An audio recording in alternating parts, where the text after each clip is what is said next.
শ্রী রাধা মাধবের চরণে অসংখ্য প্রণাম জানিয়ে আজ আমি মহাভারতের অন্যতম চরিত্র কুন্তী দেবী বা পৃথা সম্পর্কে সংক্ষিপ্ত আলোচনা করছি।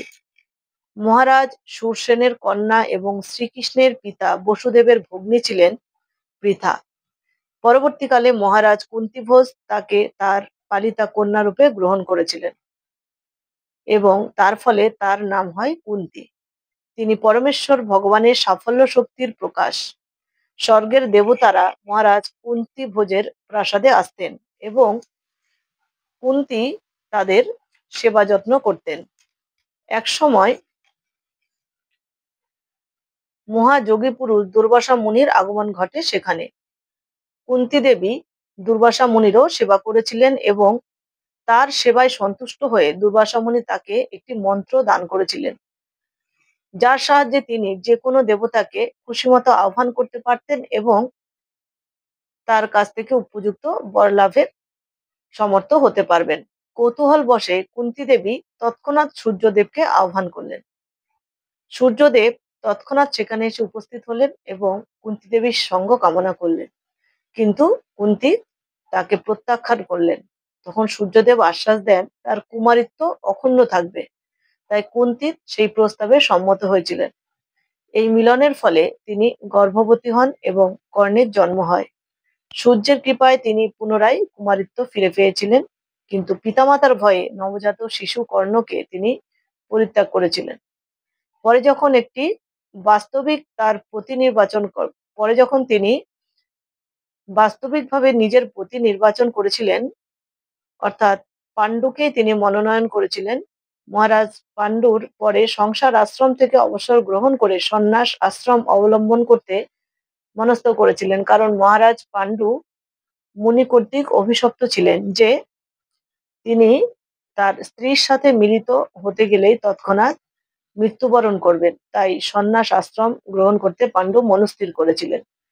কুন্তী তার পতির এই সংকল্প মেনে নিতে প্রথমে রাজি হননি, কিন্তু অবশেষে মহারাজ তাকে অন্য কোনো উপযুক্ত পুরুষকে আহ্বান করে পুত্র সন্তানের জননী হওয়ার অনুমতি দিয়েছিলেন। প্রথমে কুন্তী সেই প্রস্তাবে সম্মত হননি, কিন্তু পাণ্ডু যখন তাকে বিভিন্ন দৃষ্টান্ত দেখালেন তখন তিনি সম্মত হয়েছিলেন।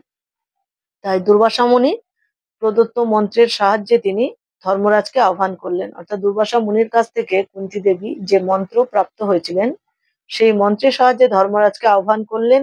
তার ফলে যুধিষ্ঠিরের জন্ম হলো।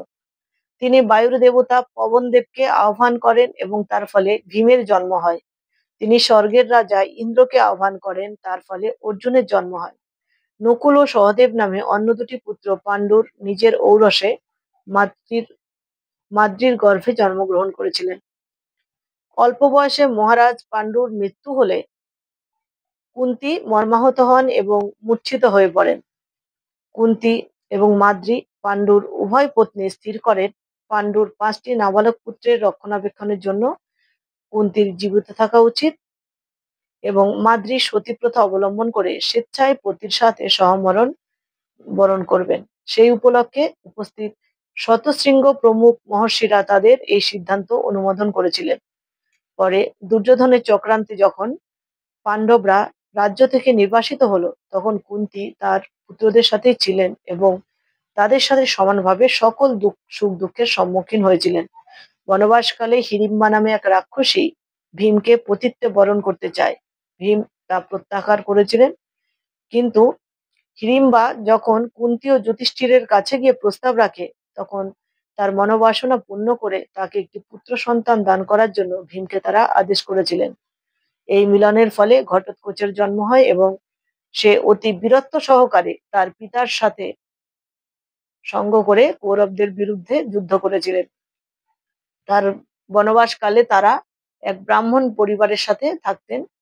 সেই পরিবারটি তখন বকাসুর নামে এক রাক্ষসের অত্যাচারে বিব্রত হচ্ছিল এবং কুন্তী সেই বকাসুরকে বধ করে ব্রাহ্মণ পরিবারকে রক্ষা করার জন্য ভীমকে আদেশ দিয়েছিলেন। তিনি যুধিষ্ঠিরকে পাঞ্চাল দেশে যেতে পরামর্শ দেন। দ্রৌপদীকে এই পাঞ্চাল দেশেই অর্জুন লাভ করেছিলেন, কিন্তু কুন্তীর আদেশে পাণ্ডব ভ্রাতারা 5 জনই সমভাবে দ্রৌপদীর স্বামী হয়েছিলেন। ব্যাসদেবের উপস্থিতিতে তিনি পঞ্চ পাণ্ডবের সাথে বিবাহ করেন। কুন্তী দেবী তার প্রথম সন্তান কর্ণকে কখনোই মন থেকে ভুলতে পারেননি, যাকে তিনি বিবাহের পূর্বেই কুমারী অবস্থায় লাভ করেছিলেন এবং প্রত্যাখ্যান করেছিলেন। কুরুক্ষেত্রের যুদ্ধে কর্ণের মৃত্যুর পর তাই কুন্তী আকুলভাবে বিলাপ করেছিলেন এবং তার অন্যান্য পুত্রদের সমক্ষেই তিনি কর্ণকে পুত্ররূপে স্বীকার করেছিলেন। মহারাজ পাণ্ডুর সাথে তার বিবাহ হওয়ার পূর্বে জ্যেষ্ঠ পুত্র কর্ণ ছিলেন একথা তিনি তার পাণ্ডু পুত্রদের জানিয়েছিলেন। কুরুক্ষেত্রের যুদ্ধের পরে শ্রীকৃষ্ণ যখন বাড়ি ফিরে যাচ্ছিলেন, তখন পরমেশ্বরের প্রতি তার প্রার্থনাবলী মনোরমভাবে বর্ণনা করা হয়েছে। পরে তিনি গান্ধারীর সাথে কঠোর তপস্যা ব্রত পালনের মধ্য দিয়ে বনে গমন করেছিলেন। তিনি 30 দিন অন্তর একবার আহার গ্রহণ করতেন। অবশেষে গভীর সন্ন্যাস ধ্যানে উপবেশন করেন এবং পরে দাবানলে তার দেহ ভস্মীভূত হয়। নমস্কার, সকলে ভালো থাকবেন। দেখা হবে পরের ভিডিওতে অন্য কোনো গীতা জ্ঞান আত্মস্থকরণের মধ্য দিয়ে।